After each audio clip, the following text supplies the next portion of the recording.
Good morning friends. Jharkhand सचिवालय और सहायक आचार्य 6 to 8 दोनों में हिंदी की सिलेबस सेम दी गई है, जिसके अंतर्गत हमें 8 कहानियां पढ़नी है और जो पहली कहानी है वह है मधुआ। तो आज हम पहली कहानी मधुआ से बनने वाले सारे वस्तुनिष्ठ प्रश्नों को एक साथ देखेंगे और विश्वास मानिए दोस्त, काफ़ी अच्छे प्रश्नों को आज की वीडियो में सम्मिलित की गई है। चलिए शुरुआत करते हैं और देखते हैं पहला प्रश्न। मधुआ कहानी के लेखक हैं, मधुआ कहानी के लेखक हैं जयशंकर प्रसाद जी। मधुआ कहानी किस कहानी संग्रह से लिया गया है? तो आंधी एक कहानी संग्रह है जयशंकर प्रसाद जी का और इसी आंधी कहानी संग्रह से मधुआ कहानी को लिया गया है। आंधी जयशंकर प्रसाद का चौथा कहानी संग्रह है, जिसका प्रकाशन सन 1931 ईस्वी में भारती भंडार इलाहाबाद से हुआ था। और ये जो आंधी कहानी संग्रह है इसमें टोटल 11 कहानियां सम्मिलित की गई थी, जिसमें मधुआ जो कहानी है वो दूसरे नंबर की कहानी थी। मधुआ कहानी के आधार पे बताएं, अंधेरे में बोतल कौन उंडेलने लगा था? अंधेरे में बोतल कौन उंडेलने लगा था? तो शराबी जो है अंधेरे में बोतल को उड़ेलने लगा था। मधुआ कहानी में किसका लड़का लखनऊ में पढ़ता था? किसका लड़का लखनऊ में पढ़ता था? तो ठाकुर सरदार सिंह का जो लड़का है वो लखनऊ में पढ़ता था। ठाकुर सरदार सिंह का लड़का लखनऊ में पढ़ता था और ठाकुर सरदार सिंह अपने लड़के से मिलने के लिए कभी कभार लखनऊ आया करते थे। मधुआ कहानी के आधार पर बताएं, कहानी सुनने का चस्का किसको था? कहानी सुनने का चस्का किसको था? चस्का कहें दोस्त या शौकीन कहें, दोनों बात सेम होती है। तो कहानी सुनने का चस्का या कहानी सुनने का शौकीन कौन था? तो ठाकुर सरदार सिंह था। ठाकुर सरदार सिंह था। अपनी लच्छेदार कहानी सुनाकर ठाकुर का मनोविनोद मधुआ कहानी में कौन करता था? मनोविनोद कहने का मतलब है दोस्त मनोरंजन। तो इस कहानी में बताया गया है कि अपनी लच्छेदार कहानी से ठाकुर का मनोविनोद शराबी करता था। अपनी कहानी सुनाकर शराबी करता था। अद्भुत 7 दिन पेट काटकर आज अच्छा भोजन ना करके तुम्हें पीने की सूझी है, किसका कथन है? किसका कथन है? तो जब शराबी और ठाकुर सिंह के बीच बातें हो रही थी, वार्तालाप हो रही थी, तभी शराबी कहता है कि मैंने 7 दिन से नहीं पिया है, आज जो कुछ भी मिले खूब पीऊंगा। तब वही ठाकुर सरदार सिंह कहता है कि तुमने 7 दिन से नहीं पिया है, अपना पेट काट कर चलाया है, तो आज तुम्हें अच्छा भोजन करने के जगह पे तुम्हें पीने की सूझी है। तो 7वें नंबर प्रश्न का राइट आंसर हो जाएगा दोस्त option number D, Thakur Sardar Singh. Thakur Sardar Singh का यह कथन है। मधुआ कहानी के आधार पर बताएं, लड़की का आंचल भुने हुए भुट्टे के दानों के बदले मोतियों से किसने भर दिया था? तो आस्पुदोला इसका राइट आंसर हो जाएगा आस्पुदोला भुट्टे के दाने को यानी मक्के के दाने को लड़की के आंचल से लेता है और उसके आंचल को मोतियों से भर देता है। कौन भूख से मोतियों को चबाकर थू थू करने लगी? कौन भूख से मोतियों को चबाकर थू थू करने लगी? जब आस्पुदोला ने गरीब लड़की के आंचल को मोतियों से भर दिया और भुने हुए भुट्टे को ले लिया, तो गरीब लड़की मोतियों का महत्व को नहीं समझती थी, या आप कह सकते हैं कि मोतियों किस काम की चीज़ है, उसका उपयोग कहाँ करते हैं, वो गरीब लड़की नहीं समझती थी। उसे तो भूख लगी थी, तो गरीब लड़की उसी मोतियों को चबाना शुरू कर देता है। और आप जानते हैं जो खाने वाली चीज़ें नहीं हैं उसे आप खा नहीं सकते, तो अंततः गरीब लड़की को थू थू करनी पड़ती है। मधुआ कहानी में कौन ऊँघने लगे थे? ऊँघने का मतलब है दोस्त जो नींद में जो झपकी मारते हैं लोग, उसे ही ऊँघना कहा जाता है।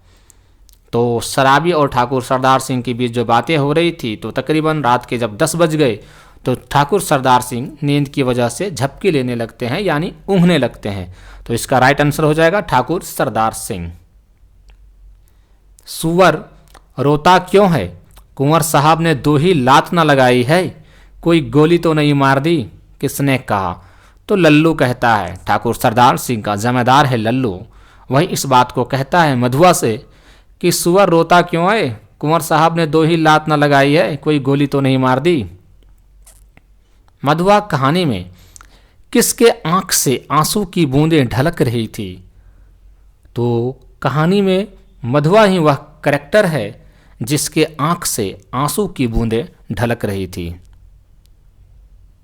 ठाकुर का जमादार लल्लू की बातें और मधुआ की सिसकी कौन चुपचाप सुन रहा था? तो इसका राइट आंसर हो जाएगा शराबी। जब ठाकुर सरदार सिंह शराबी से कहता है कि वहाँ से 1 रुपया उठा लो, तो जब वो पैसे लेने के लिए शराबी जाता है तो लल्लू की डांट और मधुआ की रोने की सिसकी उसे सुनाई पड़ती है, तो वो चुपचाप सुनते हैं। तब तक तू इसे चबा, मैं तेरा गड्ढा भरने के लिए कुछ और ले आऊं। किसका कथन है? जब शराबी मधुआ को अपने घर ले जाता है तो वहाँ कंबल के नीचे से एक पराठे का टुकड़ा मिलता है, जिसको मधुआ को खाने को कहता है और कहता है कि तब तक तू इसे चबा, मैं तेरा गड्ढा भरने के लिए कुछ और ले आऊं। तो यह कथन जो है शराबी का हो जाएगा दोस्त। रोना मत, रोएगा तो खूब पीटूंगा, मुझे रोने से बड़ा वेर है। किसका कथन है? यह भी शराबी का कथन है। मधुआ रोता है तो उसे रोने से चुप कराने के लिए शराबी जो है, आप कह सकते हैं कि डांट भरी अंदाज में, प्यार भरी शब्दों में यह बात कहता है कि रोना मत, रोएगा तो खूब पीटूंगा। ले जाओ किसी तरह मेरा इससे पीछा छूटे। किसका कथन है? तो यह राम जी का कथन है। यह राम जी का कथन है। होता यह है दोस्त कि शराबी का जो सान धरने की कल है वो राम जी के यहाँ होता है, और राम जी का कमरा छोटा था, जिसकी वजह से राम जी को उसको रखने में असुविधा हो रही थी, यानी सान धरने की जो कल थी उसको रखने में असुविधा हो रही थी। तो वही राम जी कहता है कि ले जाओ किसी तरह मेरा इससे पीछा छूटे। तो राम जी इस बात को शराबी से कहता है।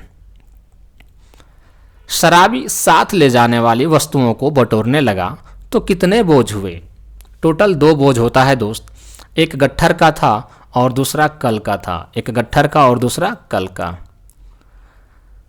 शराबी ने शराब को कितने दिनों से नहीं पिया था? तो बताया जाता है कहानी के अंतर्गत कि 7 दिनों से शराबी ने शराब को नहीं पिया था। तुम झूठे हो, अभी तो तुम्हारे कपड़ों से महक आ रही है। किसका कथन है? तुम झूठे हो, अभी तो तुम्हारे कपड़ों से महक आ रही है। किसका कथन है? तो ठाकुर सरदार सिंह कहता है इस कथन को। होता यह है दोस्त कि शराबी जब कहता है कि सरकार मैंने 7 दिनों से शराब नहीं पी है, तभी ठाकुर सरदार सिंह कहता है कि अगर तुमने शराब नहीं पिया है तो फिर तुम्हारे कपड़ों से महक कैसे आ रही है? इसका मतलब तुम झूठे हो। मौज बिहार की एक घड़ी एक लंबे दुखपूर्ण जीवन से अच्छी है। किसका कथन है? तो शराबी का ही कथन है दोस्त। जब ठाकुर सरदार सिंह कहता है शराबी से कि तुमने 7 दिनों से अच्छा भोजन नहीं किया होगा, तो तुम्हें आज अच्छा भोजन करने के जगह पे पीने की सूझी है, तभी शराबी इस पंक्ति को कहता है कि मौज बहार की एक घड़ी लंबे दुख पूर्ण जीवन से अच्छी है।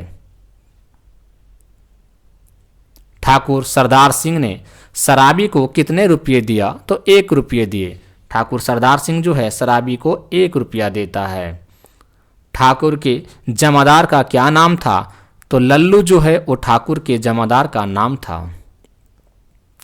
मधुआ जा सो रहो, किसका कथन है? तो लल्लू का ही कथन है। लल्लू ही मधुआ से कहता है कि जाओ सो रहो। वे अब भागता है कि नहीं, क्यों मार खाने पे तुला है? किसने कहा? यह भी कथन लल्लू का ही है। जब लल्लू सोने को कहता है मधुआ को और जब वह नहीं जाता है, तभी लल्लू इस बात को कहता है कि वे भागता है कि नहीं, क्यों मार खाने पे तुला है। कुंवर साहब का ओवरकोट लिए खेल में दिन भर कौन साथ रहा था? तो मधुआ जो है वो कुंवर साहब का कोट लिए खेल में दिन भर साथ रहा था। शराबी को फटे कंबल के नीचे क्या मिला था? तो पराठे का टुकड़ा मिला था फटे कंबल के नीचे, पराठे का टुकड़ा। मुझे रोने से बड़ा वेर है, किसका कथन है? मुझे रोने से बड़ा वेर है, किसका कथन है? तो शराबी का ही कथन है। शराबी ने मिठाई दुकान से कितने रुपये का सामान खरीदा? तो उसके पास 1 रुपया था और पूरे वह 1 रुपये का सामान खरीदता है। मधुआ शराबी के यहां क्या ओढ़कर सोया? तो बड़ा पुराना कोट या पुराना बड़ा कोट कहिए दोस्त, यही जो है उसे मधुआ शराबी के यहां ओढ़कर सोया था। इस छोटे से पाजी ने मेरे जीवन के लिए कौन सा इंद्रजाल रचने का बीड़ा उठाया है? कौन सोचता है? तो यह भी शराबी ही सोचता है कि इस छोटे से पाजी ने मेरे जीवन के लिए कौन सा इंद्रजाल रचने का बीड़ा उठाया है। शराबी किस नदी के तट पे गया? शराबी जो है किस नदी के तट पर गया? तो गोमती नदी के तट पर गया था शराबी, जहाँ पे उनकी मुलाकात उनके साथी राम जी से हुआ था, जिनके पास शराबी का शान धरने का कल था। राम जी कौन था? राम जी कौन था? तो राम जी शराबी का साथी था। राम जी शराबी का साथी था। राम जी ने शराबी को क्या हटाने को कहा? राम जी ने शराबी को क्या हटाने को कहा? शान धरने की कल जो शराबी का राम जी के यहाँ पे था, वही शान धरने की कल को हटाने के लिए राम जी ने शराबी से कहा। राम जी कितने रुपये किराया देता था? 2 रुपये किराया जो है वो राम जी दिया करता था। बहुत दिनों के बाद शराबी ने क्या ढोया? तो कल जो है शान धरने की कल जो है उसे ही बहुत दिनों के बाद शराबी ने धोया था। शराब ना पीने की सौगंध किसे लेनी पड़ी? तो शराबी को शराब ना पीने की सौगंध लेनी पड़ी, क्योंकि अब उसके ऊपर एक बच्चे की जिम्मेदारी आ रही थी, तो वो सुधरना चाहते थे और इसी वजह से शराब ना पीने की सौगंध शराबी को लेनी पड़ी। चल आज से तुझे शान देना सिखाऊंगा। किसने कहा? तो शराबी ने कहा। शराबी इस कथन को कहता है, चल आज से तुझे शान देना सिखाऊंगा, क्योंकि मधुआ जब शराबी के यहाँ छोड़कर नहीं जाता है तो शराबी कहता है कि जीवन चलाने के लिए तुझे कुछ ना कुछ कार्य करना होगा, तभी तुम मेरे साथ रह सकते हो। तो मधुआ तैयार हो जाता है, तभी शराबी कहता है, चल आज से तुझे मैं शान देना सिखाऊंगा।